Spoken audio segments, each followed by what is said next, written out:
Welcome back to our Proverbs Challenge. Today is Sunday, June 12th.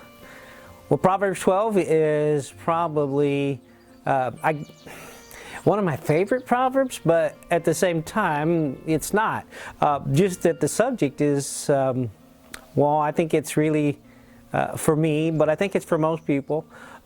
It's about discipline, and it's about the fact that we should love discipline, that we should love correction. And this can be really hard, but a fool spurns correction.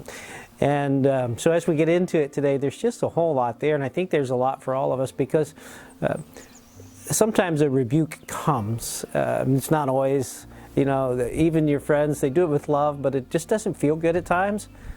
But if we're not able to take correction, to learn from correction, to straighten our path when we're corrected, then we're arrogant. We'll go down a fool's path every time. And I think we can see this in the world today. I would love to be funny and say, I see it in every politician, because they never listen to their counsel and they're always acting a fool. But the truth is, I think we can all see it a little bit when we look in the mirror. We speak too fast. So it's just a tough one. I'm going to leave it at that today. I'm going to read chapter 12 for you. Whoever loves discipline loves knowledge, but whoever hates correction is stupid. Good people obtain favor from the Lord, but condemns those who devise wicked schemes. No one can be established through wickedness, but the righteous cannot be uprooted. A wife of noble character is her husband's crown, but a disgraceful wife is like a decay in his bones. The plans of the righteous are just, but the advice of the wicked are deceitful. The words of the wicked lie in wait for blood, but the speech of the upright rescues them. The wicked are overthrown and are no more, but the house of the righteous stands firm. A person is praised according to their prudence, and the one with the warped mind is despised. Better to be noble and yet have a servant than to pretend to be somebody and have no food.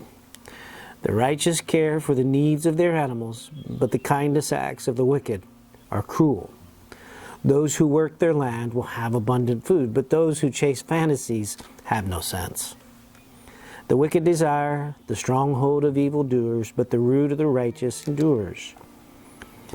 Evildoers are trapped by their sinful talk, and so the innocents escape trouble. From the fruit of their lips, people are filled with good things, and from the work of their hands brings them reward. The way of fools seems right to them, but the wise listen to advice. That's verse 15. That's kind of what I was thinking of. Verse 15. The way of the fool seems right to them, but the wise listen to advice. Fools show their annoyance at once, but the prudent overlook an insult. An honest witness tells the truth, but a false witness tells lies. The words of the reckless pierce like swords, but the tongue of the wise brings healing. Truthful lips endure forever, but the lying tongue lasts only a moment. Deceit is in the heart of those who plot evil, but those who promote peace have joy. No harm overtakes the righteous, but the wicked have their fill of trouble. The Lord detests lying lips, but He delights in people who are trustworthy. The prudent keep their knowledge to themselves, but a fool's heart blurts out folly.